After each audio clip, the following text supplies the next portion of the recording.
দেশত আকাশলংঘী হ'ব পেট্ৰল ডিজেলৰ মূল্য। বন্ধু ট্ৰাম্পে সৰিয়হ ফুল দেখুৱাইছে প্ৰধানমন্ত্ৰী মোদীক। মোদীৰ ভাৰতক ৰাষ্ট্ৰপতি ট্ৰাম্পৰ কঠোৰ হুংকাৰ। ভাৰতৰ ওপৰত ৫০০% আমেৰিকান শুল্কৰ আৰোপৰ গৰ্জন। মোদী চৰকাৰক ৰঙা চকু দেখুৱাই ভাবুকি ট্ৰাম্পৰ।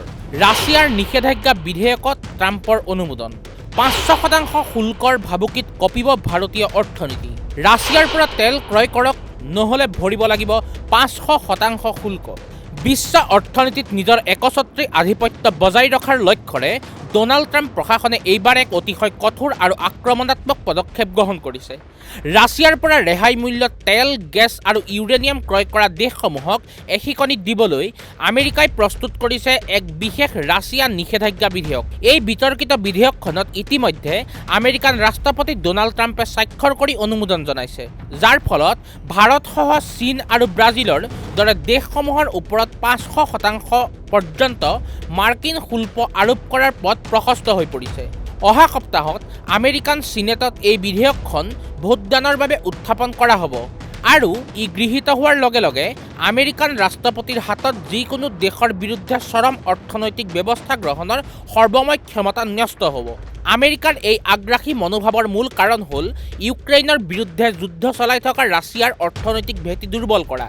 ৱাশ্বিংটনৰ মতে ভাৰত আৰু চীনে ৰাছিয়াৰ পৰা বৃহৎ পৰিমাণৰ তেল ক্ৰয় কৰি পুটিন চৰকাৰক যুদ্ধৰ পুঁজি যোগান ধৰি আহিছে।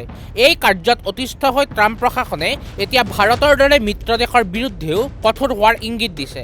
উল্লেখ্য যে ইতিমধ্যে আমেৰিকাই ভাৰতীয় সামগ্ৰীৰ ওপৰত শুল্কৰ মাত্ৰা ৫০%লৈ বৃদ্ধি কৰিছিল, কিন্তু এইবাৰ একেবাৰে ৫০০% শুল্ক জাপি দিয়াৰ যি পৰিকল্পনা চলিছে সি ভাৰতৰ বাবে শ্ৰমনিৰ্ভৰ অৰ্থনীতিৰ এক মুখ্যম আঘাত হিচাপে বিবেচিত হ'ব। এই সমগ্ৰ পৰিস্থিতি অধিক তাৎপৰ্যপূৰ্ণ হৈ পৰিছে আমেৰিকান ৰাষ্ট্ৰদূত চাৰ্গিঅ' গৌৰৰ আগন্তুক ভাৰত ভ্ৰমণৰ পৰিপ্ৰেক্ষিতত।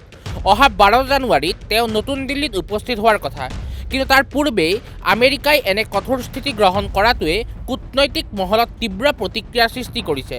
যদিহে আমেৰিকাৰ হেঁচাত ভাৰতে ৰাছিয়াৰ পৰা ৰেহাই মূল্যত তেল আমদানি হ্ৰাস বা বন্ধ কৰিব লগা হয়, তেন্তে ঘৰুৱা মূল্যত বজাৰত পেট্ৰল আৰু ডিজেলৰ মূল্য আকাশলংঘী হোৱাটো প্ৰায় নিশ্চিত। ইয়াৰ ফলত দেশত মুদ্ৰাস্ফীতি বৃদ্ধি পোৱাৰ লগতে সাধাৰণ জনতা চৰম সংকটৰ মুখত পৰিব। এতিয়া সমগ্ৰ বিশ্বৰ চকু ভাৰত চৰকাৰৰ পদক্ষেপৰ ওপৰত।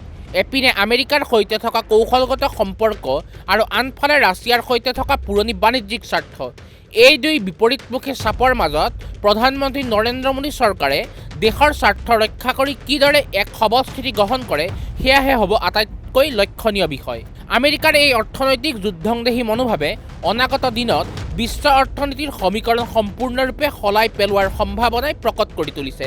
News desk report, north east নাও।